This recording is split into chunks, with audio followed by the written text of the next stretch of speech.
Well, you've got a bunch of segments cut, so now it's time to think about gluing the segments together to make rings out of them. Here's an opportunity to correct possible errors that have happened already and to prevent other errors in the future.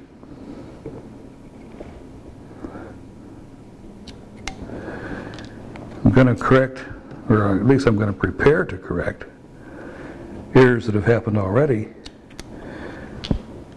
with what I'm doing with this cheap Chinese stir stick here. You can get yourself a lifetime supply of those for about $10. I'm going to glue this ring up as 2 halves, and I'm going to split it along the diameter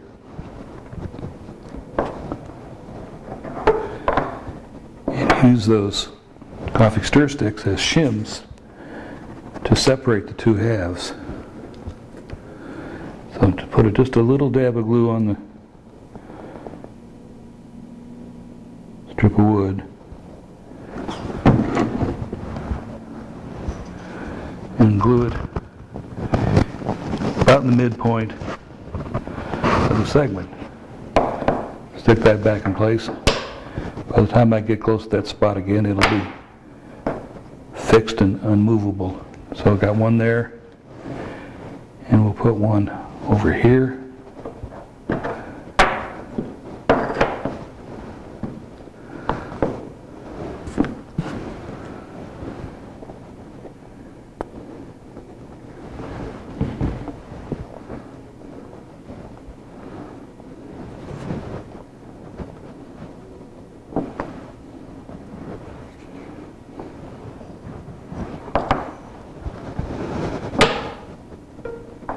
That's that 13th piece I cut as an extra piece.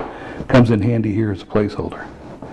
Okay, so what's going to happen here is when I clamp this up in a steel band, then all of the air around the segments is going to accumulate in this one spot along the diameter.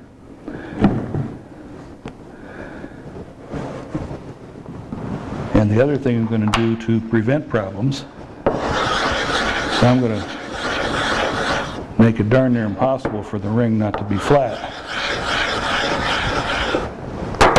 Put some paraffin on this melamine disc. It's a piece of shelving I bought at the hardware store and cut out circles out of it.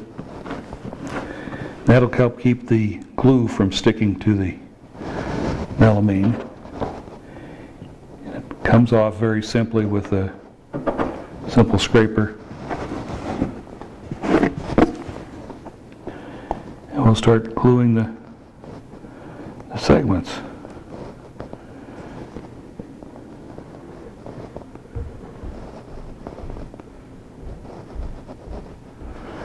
Get reasonably good coverage. You don't have to smooth it all out.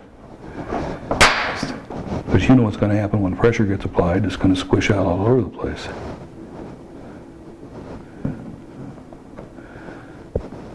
But we do want to get rid of the excess glue. I'll turn around and take the same segment on the other side.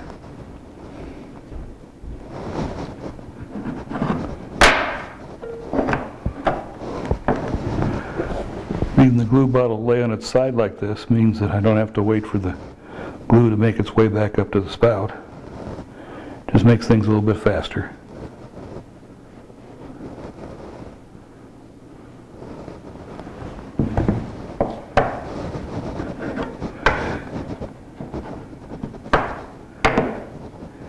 And keeping the rubber band on it while I'm doing this process, make sure that the glue stays in contact with the surfaces that are going to be glued and maximizes the potential for the glue to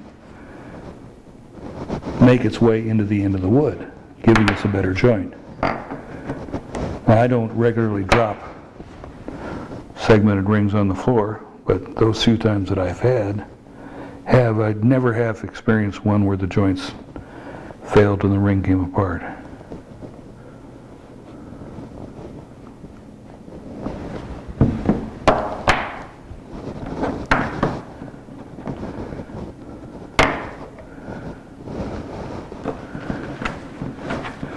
I'm also doing my darndest to make sure this thing stays a circle.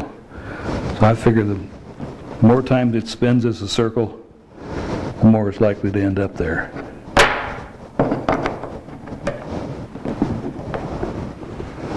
Probably foolish musings, but it works for me.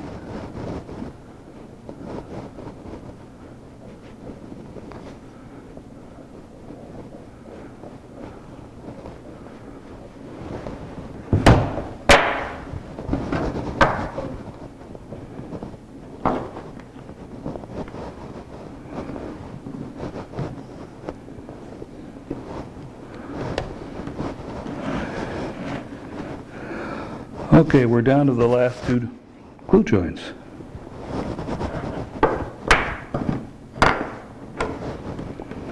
So this time I'm going to put glue just on one side of this one.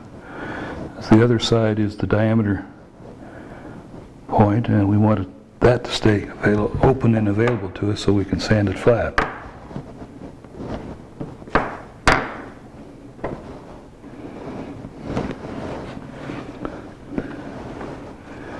And here goes the last one.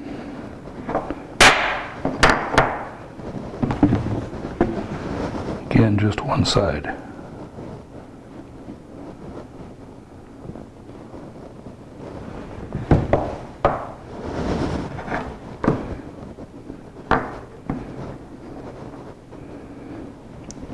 Okay, one last pass at wiping away excess glue. You can't see it on the screen here, but every time I go around this, I'm pushing the segments back down again, because that's just what they do when they get something gooey on them. So now we'll start the steel band. I got these from a place called AZ Supply. Buy them in boxes of 10. And between 80 cents and $1.25, depending on how big they are. Just enough to hold it so it's not going to move on me. And now I'm going to make sure this ring is going to be flat by securely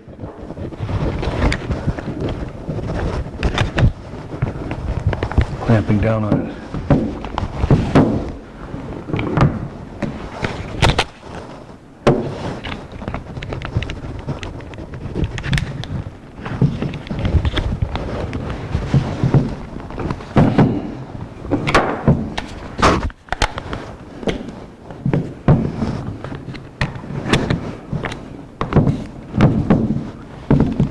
Okay, now it can't be anything but flat. That means I'll spend a minimum amount of time flattening it, and I'll remove a minimum amount of wood doing that. So it means you don't have to put any excess material into your ring that you don't really need. Now we're going to tighten it up good and tight.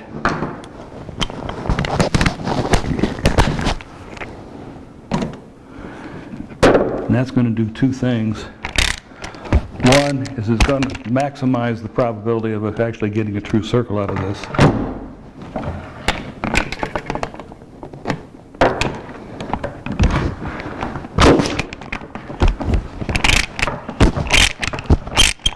Two, it's going to minimize the size of those joints.